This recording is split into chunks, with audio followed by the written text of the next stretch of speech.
If you take one of our own models, like, I don't know, the 5 phases, they are 5 movements. And these energies or energetic tendencies or material qualities are all present all the time, clearly, and they're all doing their stuff. It's just that at certain times we're more open or aware of the function of one over another or alongside another.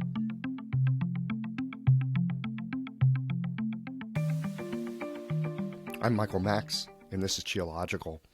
I'm going to keep this short today as I picked up a wind dryness that has rather played havoc with my respiratory system, so the windpipes are not in their prime form today.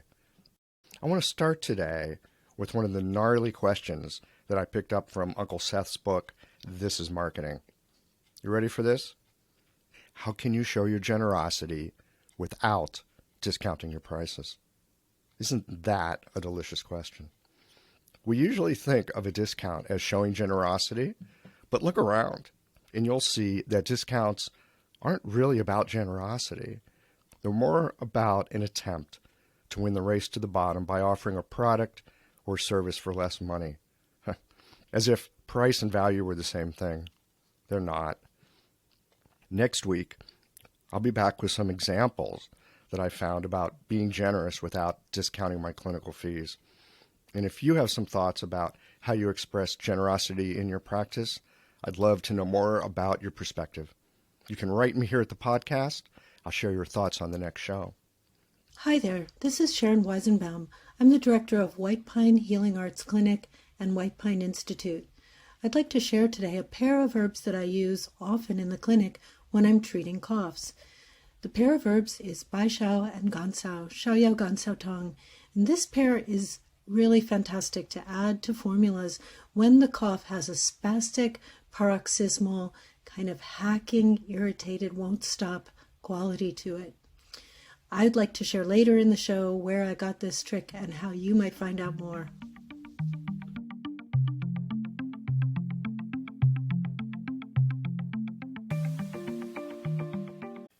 These conversations come to you through the generous support of our sponsors and members. All the sponsors here provide helpful products or services that you'll find beneficial in your clinical work. Want to get better at treating concussions and other neurological conditions? Clayton Shoe has some innovative methods. Blue Poppy, your new one-stop shop, has speedy shipping options on everything that you need for your clinic. Later in the show, Jane offers you helpful suggestions on how to raise your rates, and Golden Flower Chinese Herbs shares a journey of healing that I think you'll recognize. Do be sure to visit the sponsors page on the Geological website to take advantage of all the special offers our terrific sponsors have for listeners of the podcast. Picture this. Your clinic is buzzing with patients, and then you realize that you're down to your last box of needles. No need for panic, because Blue Poppy, your one-stop shop for all your acupuncture needs, they ship orders received before 3 p.m. on the same day. With a quick visit to Blue Poppy's website, you can order premium needles, herbal formulas, and that special Dr. Bob's oil that your patients love. Blue Poppy understands practitioners can't keep patients waiting. That's why they strive to get you what you need when you need it. From high-quality Chinese herbs and formulations to acupuncture supplies and clinical essentials, Blue Poppy has served practitioners for nearly 40 years with products that meet the highest of standards. Discover everything Blue Poppy has to offer by visiting www.bluepoppy.com, and don't forget to subscribe to their mailing list for exclusive offers and more. Ever found yourself listening to a geological conversation and thinking, wow, I needed to hear that? Yeah, me too. And I never know when I'm going to hear a guest say something that stops my world and reboots it with a larger perspective.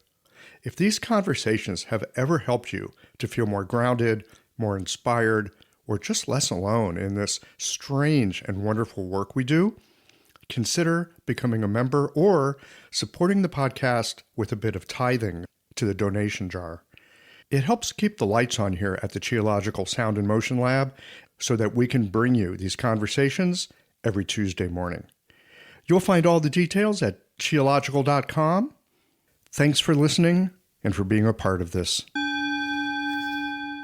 Hey there, I'm Cameron Jafari, an acupuncturist from Los Angeles. So I started learning nanopuncture from Dr. Clayton Shu because I was facing these complex neurological conditions like stroke and MS in my clinic, and I just felt like I lacked a solid process to treat them. Brain-related issues always felt like a whole different animal, and I was looking for a clinical system that worked and could guide me through them. So after attending my first nanopuncture seminar, I was able to apply the process pretty quickly and with pretty amazing results. I remember the first stroke patient I saw afterwards was a guy who had had a stroke 2 years back and he couldn't talk at all. And after a few treatments, he started saying a few words. And a few treatments after that, he could actually have conversations. It was pretty incredible. So this is why I feel like nanopuncture is the future of acupuncture neurology. And you can be a part of that. Their next seminar is on treating concussions and is being co-taught by both Dr. Shu and Dr. Ayla Wolf in New York City on April 26th and 27th. To learn more, visit nanopunctureseminars.com. I've got Nigel Dawes with me today. Nigel is a longtime practitioner. He's got a lot of experience in Japan. He's got a lot of literally hands-on experience with palpation, with diagnosis. He's done some wonderful writing. He's done a lot of teaching. Today, we're going to have a little conversation about how we make sense of things, how we navigate the intersection between what we've been taught and what we're experiencing in the moment. Some time ago, I ran across an article of his in the Lantern. I want to read you just a short little piece because this totally got my attention and then got me on the phone to Nigel going, hey, how about a podcast conversation? Nigel writes this in his article from the Lantern. I often waver between privileging the evidence I have experienced firsthand in the presence of a patient versus that which has been transmitted through teachers, texts, related disciplines, and other received wisdom emulating from the general discourse of East Asian medicine. Oh man, I don't know about you guys. I struggle with this kind of stuff. I don't know if it's a struggle, but I experience this all the time. There's the noise in my head, and then there's what's happening right in front of me. So, Nigel, I'm delighted to be able to sit down with you today and chew this stuff over. Welcome to Cheological.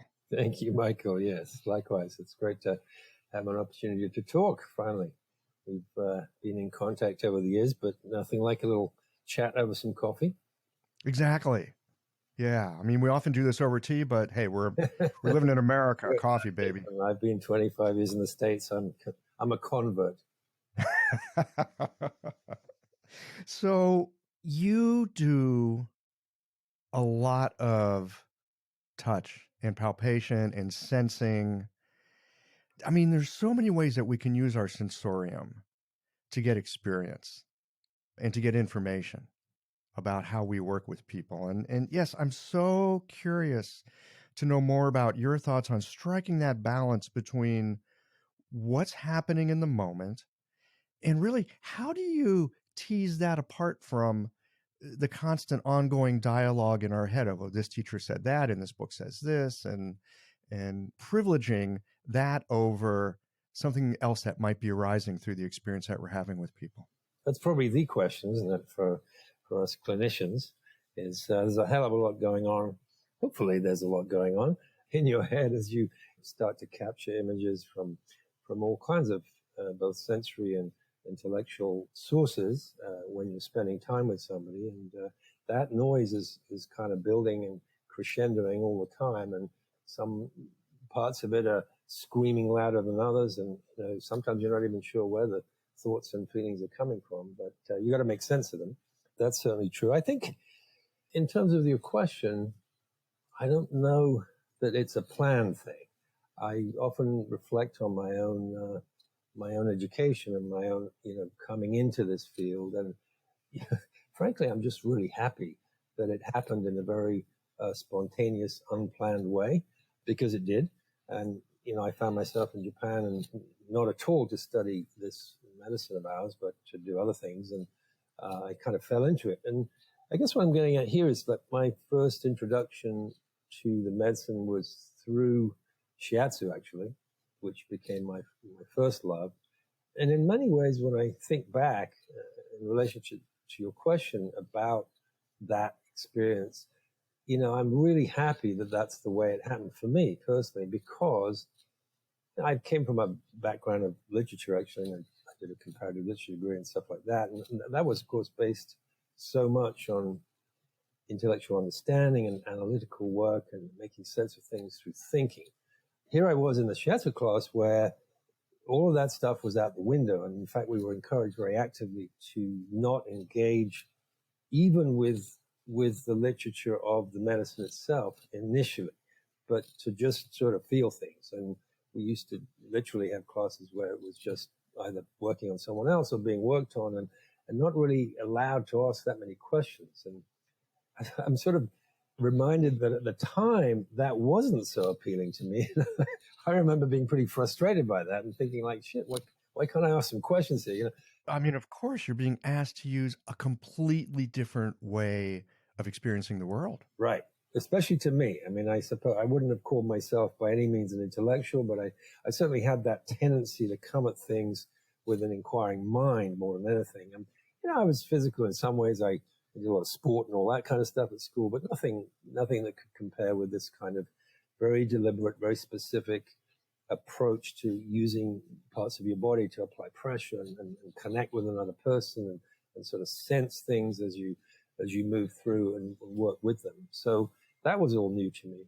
I'm not saying by this that if you didn't have that introduction to this medicine, if you didn't come at it through that sort of sensorial experience first before you started intellectualizing about it, that somehow you were at a disadvantage. There are many ways to come at it, but I'm just saying that was my experience. And on reflection, I'm really happy it happened that way, because I think it was very good for me to learn how to subjugate the tendency to rationalize and interpret before I could even walk with the actual mechanics of it. That makes so much sense. And I mean, it resonates for me, coming at things more from an intellectual bend, more from a mental model bend.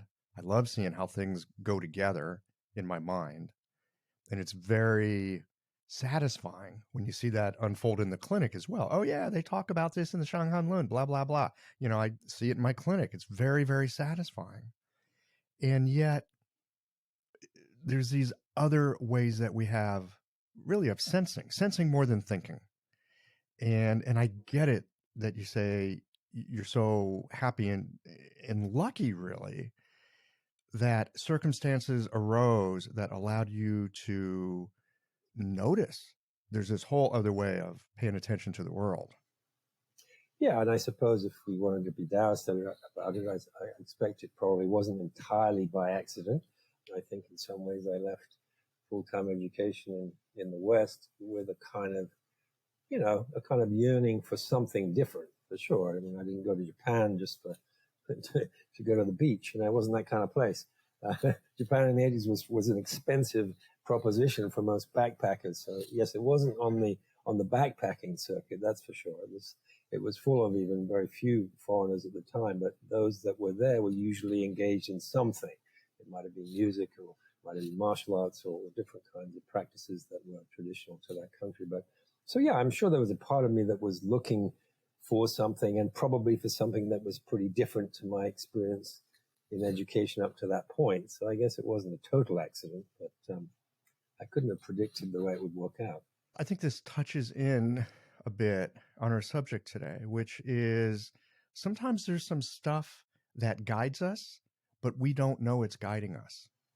I'm not given to a lot of speculation about things that would be difficult to evaluate in a concrete way. I'm talking now about, I've certainly had experiences in my life that are and remain completely unexplainable with any logical mind. And I had one or two very extreme cases of that, and I'm certainly open to whatever they might have been. But yes, I'm not generally given to past life thinking and, whatever else we might speculate about in terms of destiny and so on, so forth. But yeah, I'm sure that there's an inner voice or part of us at all times that is closed, just like there are other parts that are open. But that doesn't mean they're not working. It's kind of like if you take one of our own models, like, I don't know, the 5 phases, they are 5 movements. And these energies or energetic tendencies or material qualities are all present all the time, clearly, and they're all doing their stuff. It's just that at certain times we're more open or aware of the function of one over another or alongside another. So there's not an absence of that, we could say, or we could reflect on thinking it might be hidden to us, but yes, and it might be, but it's still working there. So yeah, I think trying to remain open to it, and then I suppose the only other way of getting at it is to reflect and think back to things that happened and realize that, yeah, possibly there was something at work there that had a purpose that you were not at the time very consciously aware of. Well, I'm a bit like you too, in that whole idea about past life might be guiding something. I got enough to deal with in this one life. I'm not worried about what else there might be. And it's always Bodhisattva. Why, you're always Bodhisattva or someone very famous or someone in the past life, right? You couldn't have been just Joe Blow down the road. You had to be someone. Oh no, I was definitely Joe Blow down the road. I mean, yeah, I would have been too. Who else would I be? But when you see someone, a medium or whoever, and they tell you, you would see someone famous. Anyway, so back to this part of us that senses but doesn't necessarily think. Right? There's this information that comes in. I suspect you have this happen in your practice. There are moments something will come through. Maybe you're touching a patient. Maybe you're talking with them. Maybe you're taking the pulse. Maybe they just walk in and you just notice how they walk in. I mean, these things come through all kinds of channels, and something just kind of goes click in your head, and it sets you off on a certain way. It's not like, oh, I'm following this theory. In fact, often when I think, oh, the theory says X, Y, Z, I know I'm lost. But it's more like you catch the scent of something. Yeah, and I think in addition to that, Michael, I think it's as important to be willing to go with that. So those are the two things. I mean, catching the scent, I think, yeah, it is an acquired ability, I suppose, over time. But I think most of us, in fact, I'm sure everybody is perfectly able to, if they're open enough to catch the scent. The sticking with it and the willingness to go with it, that's a little bit more tricky. I think it's a bit more of an acquired a graft in a way to because sometimes those scents seem very irrational, or they might at first glance or seem very irrational, and then there may be the other little voice that goes, no, that's crazy. No, but going down that path and being willing to go is something you have to sort of, I think, surrender to. I don't think there's any way around that. And I'm talking now about using the word sensing. I mean, for me, I do use the 5-element paradigm a lot in my internal world, if you like. To me, relating to the different elements, the different movements, as it were, of energy, most of them actually, to my mind, have very little to do with analytical or processing parts of our being.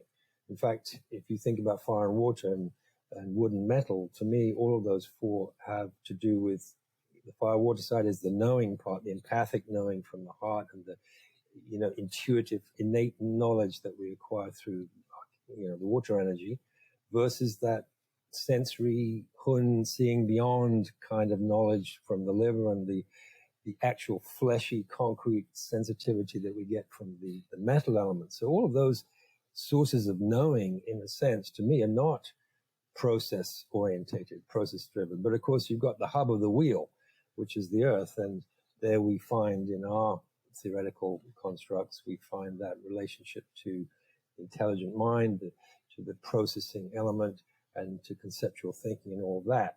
But to me, that earth element, although it's the hub, it doesn't dominate the other things. In fact, those that are moving around the hub are, in a sense, the primary kind of raw origins of how we experience things. So, if there's a privilege at all in that sense, I think, our knowing things starts with sensing and intrinsically or empathically knowing without actually yet really understanding.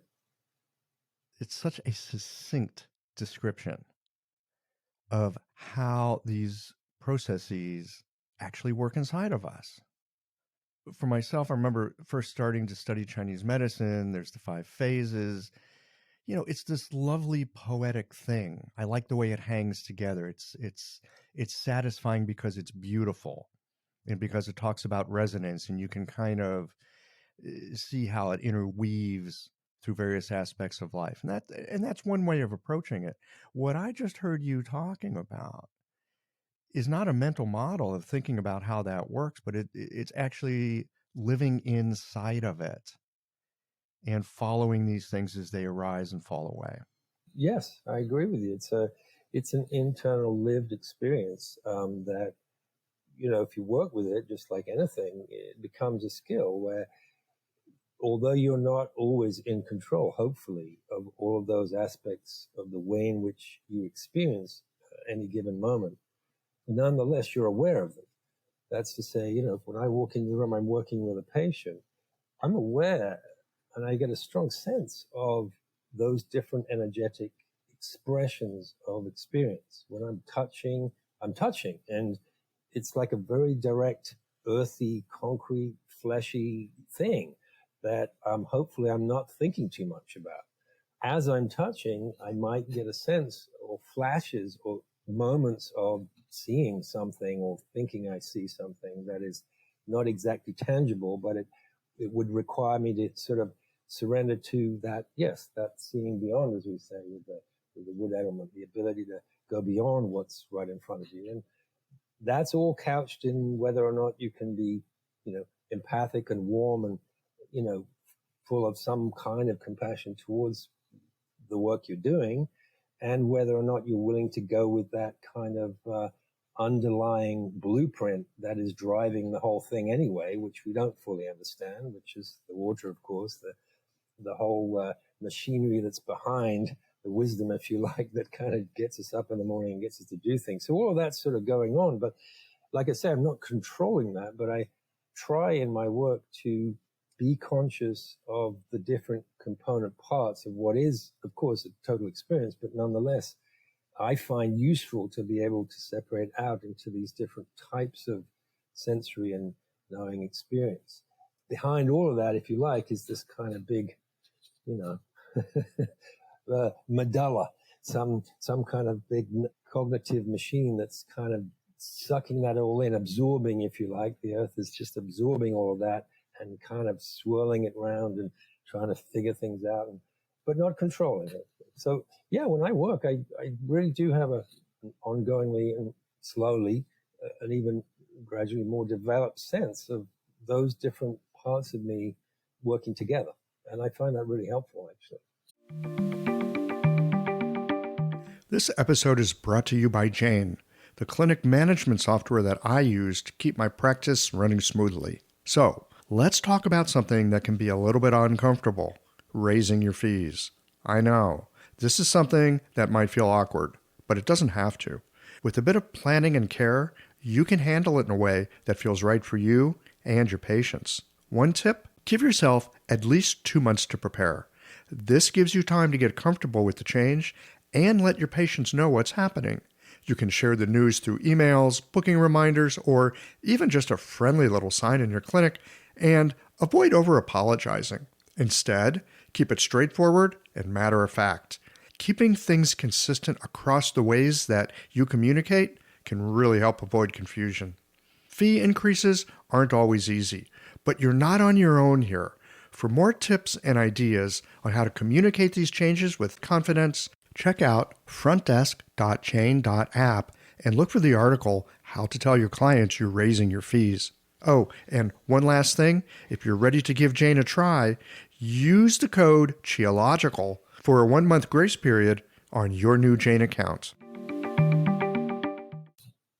I've heard you use this term, and I think I might have even said it in this conversation, surrender, that there's a certain kind of surrender. Now, I know growing up here in the West, especially as a male, surrender is not something that we're told is necessarily a good thing, right? It's something that, in my growing up, you don't want to surrender. You want to get your hands on something and be in charge. Yes, I think you're right. I mean, in our culture, certainly not just our culture. I mean, heaven knows the Japanese culture, above all, has certainly had its history and experience of, equating surrender with defeat. So, it's not a uniquely Occidental thing by any means. But yeah, I think it's a human thing. Especially, I think you pointed to it, the gender issue is an interesting one. That's a cross-cultural issue, obviously, and in different cultures, that genderized, particularly the male yang, if you like, energy is not supposed to surrender. Yes, I guess it comes down to how you relate to that word and how you feel that to be in real terms. So like, what does it mean to surrender? Like, give an experience like working with a patient. What would it mean as a practitioner to surrender? I don't think it means letting the patient do what the hell they want, or regardless, without any comment. It doesn't mean that, but it does mean, I guess, ontologically surrendering, meaning like your own ideas are certainly going to flow, and all sorts of things will come to you, but there needs to be a willingness, I think, to let them go at some point. And maybe not. Some of them you'll hold on to, and some of them will actually turn out to be pretty useful, hopefully. And of course, when I say useful, that means there'll be some results that are, empirically, like a litmus test that you can actually test out. In other words, the patient will get better, or they'll experience some improvement or something. But there's a good portion of those thoughts, feelings, senses, whatever, that you'll have to, in a sense, surrender, because then they're not going to lead you anywhere. And, getting stuck on them was probably going to take you down paths that will just have no issue, basically.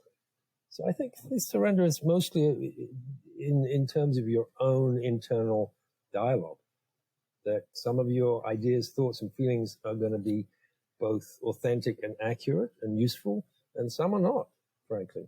And probably most are not. Well, this is the thing that I find so challenging and at the same time a fantastic aspect of practice, which is a lot of my thoughts and feelings are really wrong. And often there's a lot of getting it wrong on the way to getting it right. There's a lot of that, and I think the willingness to, of course, try things out. Because there's a relationship between, if you don't try many things out, you're less likely to be wrong, because you haven't really tried out much yet. So the failing, if you like to call it failing, or the moving down the path that you realize later on was probably not the right one to choose, is premised on the fact that you need to be experimental. I mean, you need to try things out. And that's the tricky, I think I'm with you on that. I think that I had what you were saying, I understood to be related to this thing of, almost like the paradox between, not wanting to get things wrong, but at the same time, realizing that if you don't try things out, you're not likely to get things right either. Exactly. And furthermore, when you are trying something out, I remember this from early in my training, there were certain teachers that said, if you're not sure which way to go, choose one way and go at it directly. Because if they get better, you'll know that what you did was helpful. And if they get worse, you'll have more information about their condition so you can help them later. That resonates exactly with my practice, certainly my herbal practice particularly. One of the reasons for that, I would say, is the style of herbs that I practice could be, I guess, generally referred to as somewhat classical in origin. The Campo system is based, as you know, on the Han Dynasty medicine mostly, and Han Dynasty herbal practice in particular. And I would claim, I think others might agree, that that practice is pretty narrow in terms of a diagnostic paradigm and also a treatment modality, meaning a herbal formula. So narrow, what I mean by that is they're small formulas, they're pretty succinct, and their therapeutic target is pretty narrow, which of course therefore requires a very particular diagnostic trajectory. It can't be wide. You don't have the machine gun. You got the revolver, as it were. I hate the analogy, but no, it's a great revolver. I like it better than laser. Right. Got a revolver. So of course, being on target is pretty critical. Otherwise, it's likely that formula will either cause adverse responses or just won't work at all. But if you think about the flip side of that, if you're working with known entities that have a narrow therapeutic trajectory, and if you accept, as I certainly do, that the likelihood of you really understanding that patient the first visit absolutely accurately is pretty low, then you're only left with the possibility of intelligent experimentation. You've got to try things out. But your point is to the point, which is to say, that doesn't mean experiment all over the place. It means taking a particular direction, acknowledging and understanding and making a note of what that direction is, which of course will and should make you already anticipate the potential result if you're correct, if your hypothesis is accurate, and potentially the adverse responses if you're actually wrong. So, and then you have the next visit. And the next visit, you'll either learn, as you say, from your mistakes or from something that you did somewhat accurate. So yes, keeping that focus narrow but deep and committing it to it completely and fully and following it through and then reevaluating is, to my mind, the only sensible way to go. Well, it seems to also give a grounding to the unknowing, because we're constantly working in a complete ocean of unknowing, and we get glimpses of what might be going on. You know, we're looking for the evidence to prove ourselves right, or we're just looking for the evidence to understand. Well, actually, here's a thought. It's a question, and this is a question I have in clinic a lot. Am I looking for the evidence that proves me right because I think I'm right, or am I looking for the evidence of what's present because I actually don't know what I'm looking at? I certainly would be inclined to live more with the second part of what you said. I would assume that for the most part, I don't know what I'm looking at. Even though some things might strike you, very clearly, even at the first instance, either a thought, either something the patient said, or a visual aspect, or a tact. It doesn't matter which aspect, maybe several. So some things might strike you. But perhaps the patient is, I don't know. Let's take an example. They have morning heavy fatigue and heaviness in their body, and it's worse after eating, and they feel foggy minded, and and you might be going, oh, it's spleen. That you have an association that makes sense.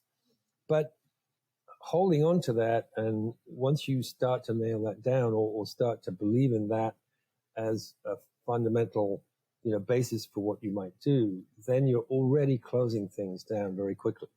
So there's this constant, really quite delicate interplay between, yes, interpreting. We can't help that. As information comes, we're primed to interpret. That's what we spend a long time training to do. But you have to kind of, however you find your way to do it, but you have to kind of encapsulate and hold that particular interpretation, almost like, I imagine it sometimes like bubbles, in Zen practice, we talk about the bubbles that rise in consciousness to the surface, and they're all kind of floating there. And oh, there's another one, and you pop that in. And so it's in your sphere, it's in your cognitive sphere, but you're not attached to it at that moment because you know what? There's more coming. And some of those ones that come after may conflict with the ones that went before. And then you have a second job to do, which is try to figure out which one sounds more convincing and so on. So yes, you kind of, it's like the plates in the air, the old Chinese, twirling plates on the end of the bamboo sticks, right? You're kind of keeping them all spinning there. And you're not attaching to any particular one until, you obviously have to make a decision at the end. But that's a tricky business, keeping those plates spinning. And it gets into this kind of dichotomy of, on one hand, we want to nail things down so we know what to do, and at the same time remain open to any new information that might be coming in. But at a certain moment, we do have to nail it down, right? At a certain point, needles need to go in and a prescription needs to be made up. Absolutely. And I refer to my own training where I would say, in a way, it was kind of a slightly schizophrenic type of training experience, because in some ways, the predominantly tactile-based work in shiatsu particularly, but also in the style of acupuncture they practice, the meridian therapy style, I would say by and large, most of the impressions that were instilled in me by various teachers was to always place the sensory experience first and always distrust any thoughts and feelings and analytical attempts to understand that came after those feelings. So just keep amassing and piling up the sensory experience, and that somehow by a slightly amorphous mechanism, but somehow things would become clear inside the sensory world itself without attachment to explanation. Whereas in the Campo system, that's not exactly practiced that way. So I say schizophrenic because in some ways, once I started to get into the herbal side of what I do, I started to learn that, at some point, as you say, although you try to stay with, and there is a sensory component in the Campo system, of course, because we use the abdomen a lot in tactile assessment. So we do start very often from that point of view. However, quite quickly, there's quite a lot of decisions to be made about trajectories of formulas. And so it is in that sense, I guess, there's more of an intellectual bias to it. So yes, you're right. You got to, at the end of that 1 hour, when you've taken out the last needles and the patient's ready to go, you have to give them a formula, and that's the formula you're prescribing. And you've got to make your decision as to why, and your rationale as to why, and what to expect, and then return it. And in fact, just as an aside, and this is not a criticism, it's an observation I've had. Well, I guess it is a criticism in a way. I'll allow myself to say, but it's an observation I certainly have from some of my years as supervising in clinics in various different settings, that certainly within I'm not sure that it's exclusive to what we now know as the TCM system, but certainly in the clinics that I observed in that tradition, students were continuously reluctant to arrive at a herbal decision, whereas they'd been treating the patient with needles, so the patient was on the table, and then they finish up. But they found it routinely almost impossible to reach a rational clinical decision in the herbs within the time frame that they had. And that's always intrigued me as to why that is. I'm not going to say that I have an answer to that question, but I certainly have my thoughts about it, one of which is related to the belief that somehow, and as a student, I would always defend students in that regard. I think if they have that belief, it's unlikely that they created it. It's probably being instilled in them by someone else, that they should get it right. I feel strongly that one of the major, and I think it is a fact, one of the major reasons for the fact that a lot of our OM graduates, even today, as smart and brilliant as they may well be, and many of them are, often don't really practice herbs when they graduate, which is, to me, a fundamental, and very surprising, almost horrifying. They spent 4 years and a lot of money, and they're smart A students, and a lot of them, maybe start to do a few patent medicines here and there and this and that, but, real in-depth, personalized prescription of herbs, whether they're using, classical formulas or whether they're prescribing, compounding, it's quite a small percentage. I don't know that there are actual exit polls from schools to establish exactly what that would be, but my guess is it's not very high. So I came to the conclusion a while ago that it's got nothing to do with intelligence or ability, but something to do with this, this belief that somehow, yes, herbs are tricky. We shouldn't experiment with them. They could be dangerous. So you know what? If we're not sure, don't do anything. Something like that. And so there's some bias towards this, in herbs at least, unwillingness to, I don't want to use the word experiment, because that sounds a little bit too open-ended. But you used this great phrase a few minutes ago, intelligent experimentation. Yes. Intelligent experimentation, experimenting based on your knowledge, which is, limited.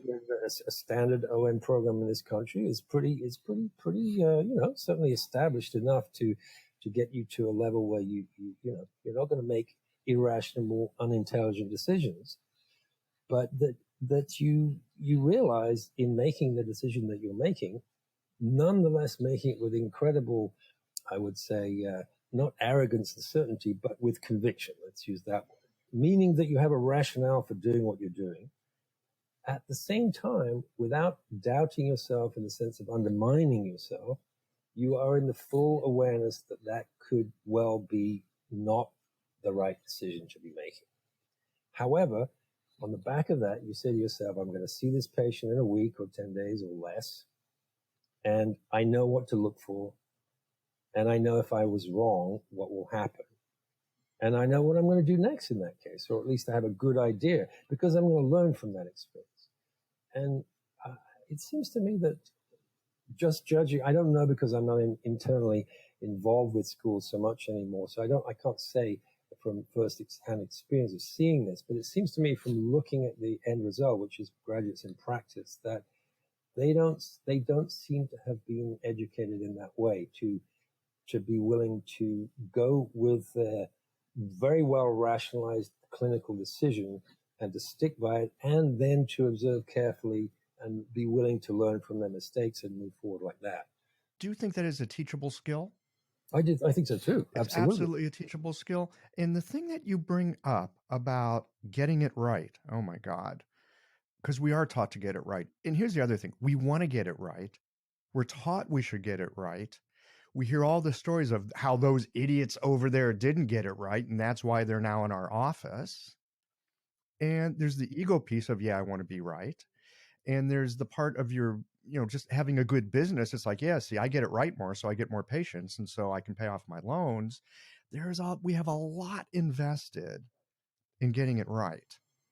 Yes, that is so true. And it's like instilled in us that if we're going to be a decent practitioner, you got to get it right. Again, we do want to get it right, but somehow being able to hold that lightly enough that we can navigate all the ways we're getting it wrong. And like we're just talking about with give a herbal prescription, knowing that it might go this way, knowing it might go that way. There's a book that I was introduced to when I first got to Taiwan, which name I can't remember. It's actually written by a Japanese guy. It was translated into Chinese, and that's how I read it. Actually, I think, was it Otsuka? It might have been your guy. Yes, he was quite well known in Taiwan, I think. It might have been.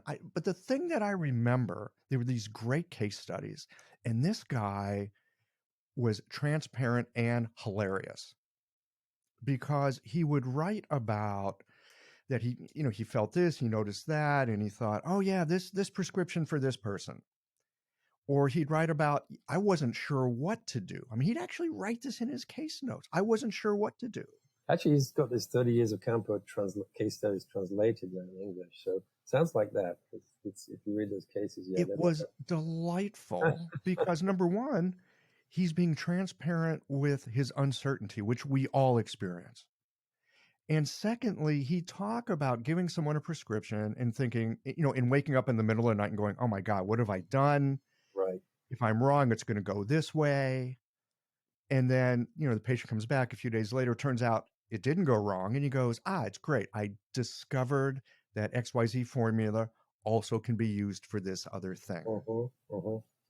Yes, that's a truly in the moment kind of approach, although it's based on, of course, we understand this, I think. It has to be based on a detailed, thorough, and, into the bones level of understanding of what, the substances you're using and so on and so forth. It's not, it's not just a statement placed out there. Yes. No. I mean, this guy was not shooting from the hip, and he had a moment of not quite sure. And again, he was incredibly transparent in his writing about that uncertainty. Yeah. Well, I mean, I can say from my own practice these days that if I was to stop and think about, how to characterize my practice, it's a difficult thing to do, but maybe it'd be better to ask others that know me to characterize it because they could probably see clearer than I could. But I mean, I would say that I tend to see a lot of long-term patients that come over years rather than months. That's certainly one feature. I would say that I see very minimal amounts of short-term, let's say, orthopedic type of work. I do a lot more internal medicine, maybe because of the herbs, I don't know. But what I wanted to get to is this business about, you're talking about, getting it right. I mean, there's so many ways that we could, and our patients would, I think, try to define what that means, getting it right. I think the obvious answer that we would think as clinicians to ourselves is that, a person will get better. They would improve. Their health would improve in some way, some tangible way. And that seems, pretty fair. But I think there are a lot of other dimensions. I can think of patients I've been working with for sometimes years, who, they haven't got better, except that they have in certain aspects of their general health. Health is not one thing. I mean, I should say it more clearly. There may be individuals I'm thinking of now whose main complaint did not really transform that much. I'm thinking particularly of, let's say, a chronic recalcitrant degenerative disease. It's not really gonna, it may slow down the progression or something like that. ALS or some other patients come to mind. So, the main reason they came to see me, that's progressing, hopefully slower than it might otherwise have done, but it's still progressing. But there's so many other levels in which something is going right for them. Otherwise, I don't think they would be back. There's emotional levels, there's psychological levels, there's all kinds of interactive levels that we work on that don't have only to do with the nuts and bolts of, main complaints and symptomology. And I say that with great respect to the focus on symptoms, because, that's what bothers patients, obviously, and that's why they first come in. But I also see the bigger picture. Getting things right could mean a lot of things, I think, not just improvement of specific signs and symptoms.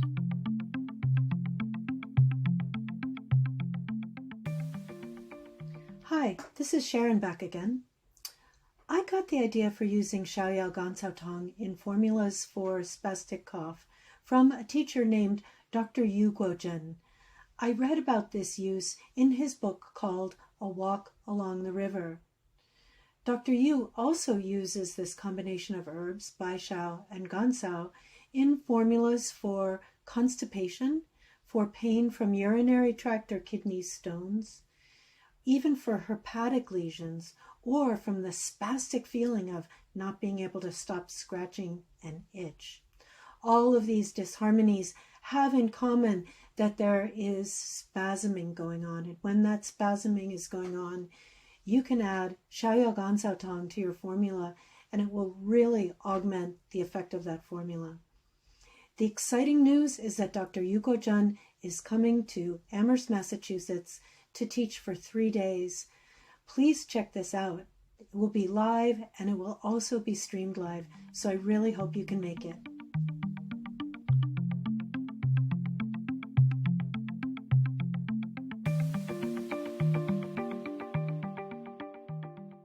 I'm struck by your comment that health is not one thing.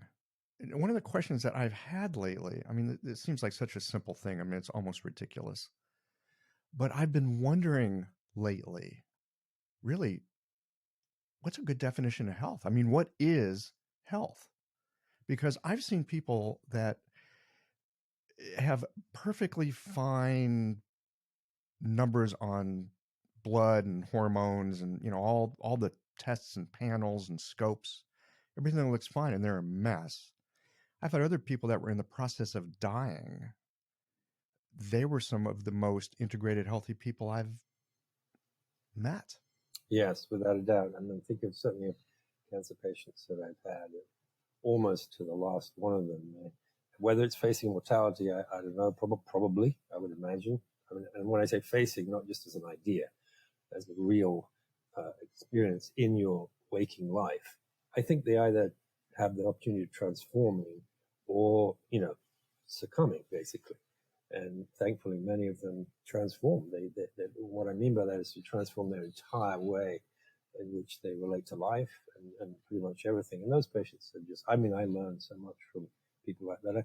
Perhaps cancer patients in particular are a good example of what I was saying before about, I can't think of many cancers that I've actually treated, but I can think of many cancer patients. And obviously then you're working on a number of different things, and you're working with them on all kinds of levels. And the times that maybe you could link some of your work to an actual change in their, cancerous state, that's extraordinary. And I'm not saying that doesn't happen, but yeah. Imagine this. A patient walks into your clinic. They're carrying more than the pain in their body. There's a story there. A history woven with the stress of long days, the ache of things unsaid, and the quiet longing for something to shift. You listen. not just with your ears, but with your hands, your intuition, your heart. It's not just about needles or a formula. It's about connection, understanding the threads that tie us together, mind, body, and spirit. That is where golden flower Chinese herbs comes in. Rooted in tradition and crafted with care, their formulas are more than herbs. They're a bridge between ancient wisdom and modern practice.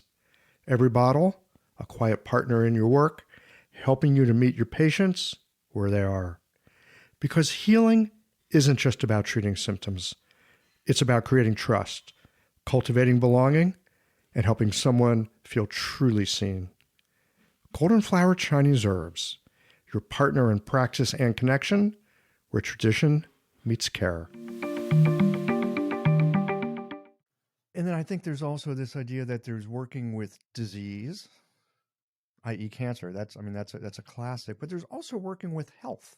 With health, yeah. There's working with the zheng qi, Mm-hmm. which, we don't even have that idea in Western medicine, that there's something innate that's actually somehow whole and solid, even if you're sick.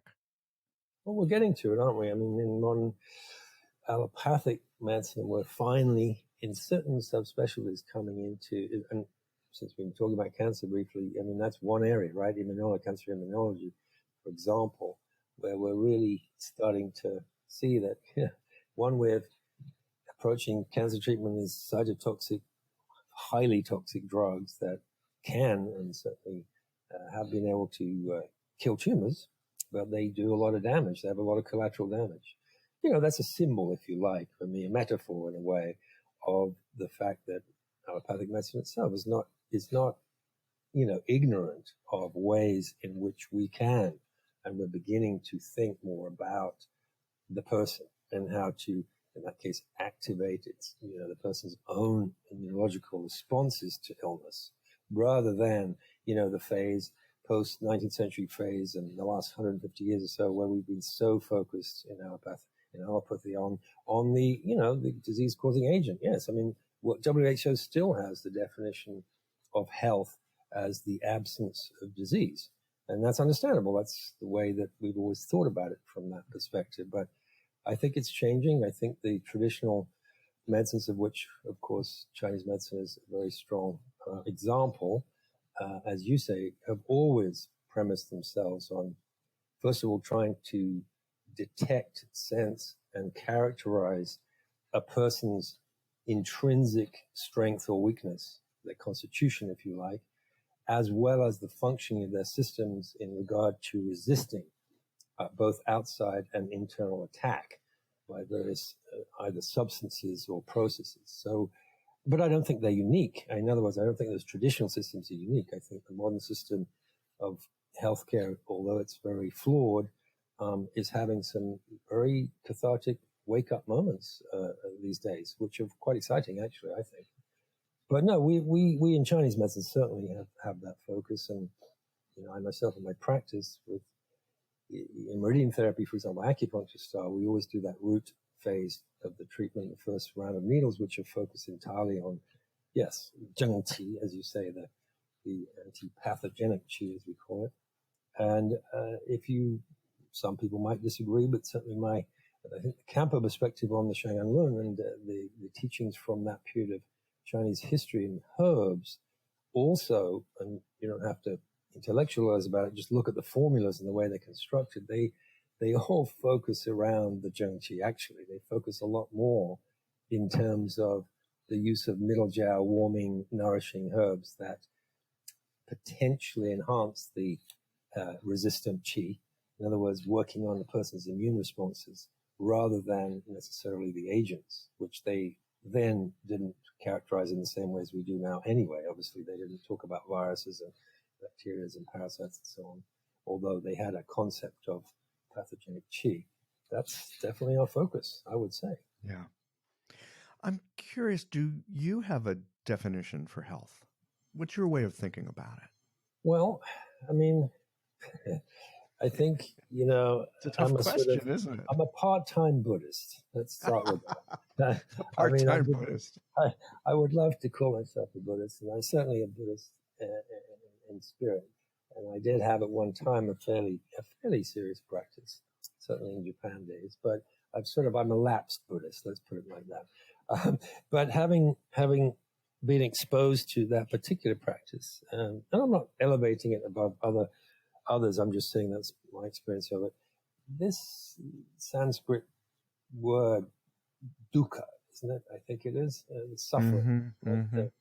This notion, once I came across it, firstly intellectually, and then actually trying to sort of really, feel it in terms of daily life. It's a central human, experience. Nobody can live their life without suffering. So I think to think about health as a total absence of suffering would be, first of all, ridiculous, but also maybe also not useful. I can't imagine if we didn't have challenges, how we would be as human beings. I'm not sure that we would evolve the same way at all, if at all. So health is not the absence of suffering, but I think there's levels of suffering that one can come to terms with and somehow embrace in a way that allow you to live your life to the full.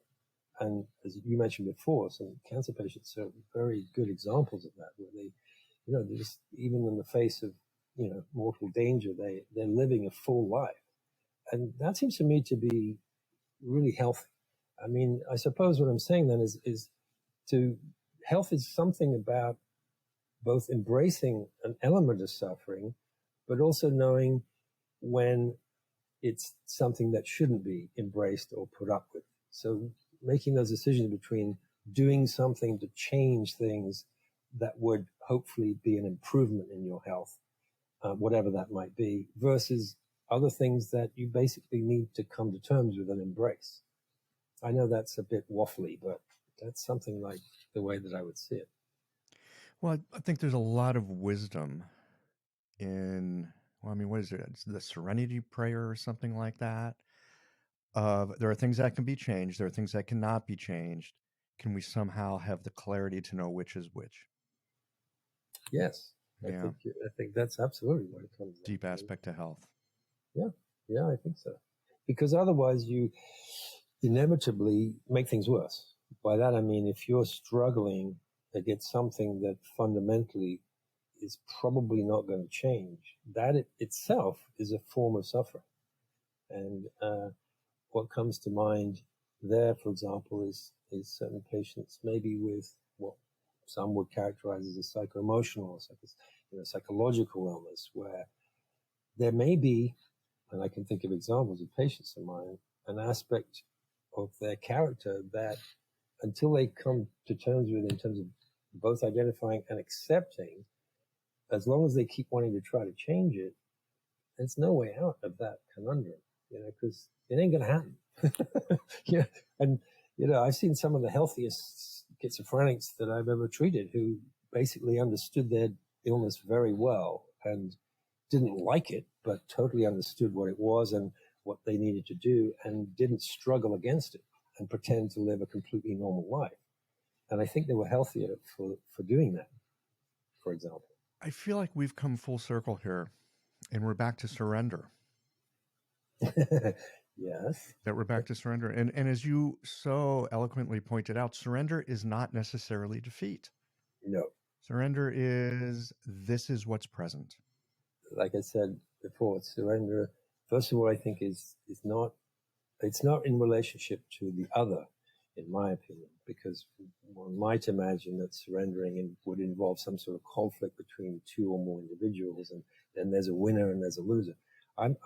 I always relate to surrender in this context just within myself. The simplest example would be get up in the morning. I kind of need to do my little bit of exercise. I don't want to do it. I don't feel like it, but I kind of know it's good. That's a form of surrender. It's not a big example. It's not a difficult one particularly, but it takes something to get to that point where you just know it's the thing you need to do. And that is a form of surrender, which has not got to do with being defeated, because who's going to win from that? Only you. who's going to, benefit from that in the end. So, yes, there is the kind of surrender that hopefully ends up in great benefit to yourself. That makes a lot of sense. Well, Nigel, I have thoroughly enjoyed this hour with you. I can't believe the time's gone by as quickly as it has. That's incredible. Yeah, I know. Crazy, huh? Whoa. Well, thankfully I didn't get to reading any of my prepared little bits and pieces here. It was much nicer just to chat to you. Well, I'll tell you, the bits and pieces that you have written are delicious. And for y'all that are listening, Nigel's article, Evidence is More Valuable Than Logic, it was printed in the Lantern. I suspect you can get yourself a copy of that if you talk to our friends at the Lantern about that. And if you're not a subscriber, you probably should be, because it's an awesome magazine. Volume 9, number 1, January 2012. There it is. Unbelievable, right? Long time ago. Yes, sir. Well, Nigel, again, thanks for sharing a conversation today. Michael, thank you so much. Well, here we are at the end of this episode. If you've listened up to this point, you're either a rabid fan of Qiological or the forward button on your podcast player stopped working. If you are indeed a fan of the podcast, you can help us to bring new episodes to our community of practitioners by supporting us with a membership or a one-time contribution. Details, of course, are on the website. That's it for today, friends. Join us again next Tuesday for another thoughtful episode of Qiological.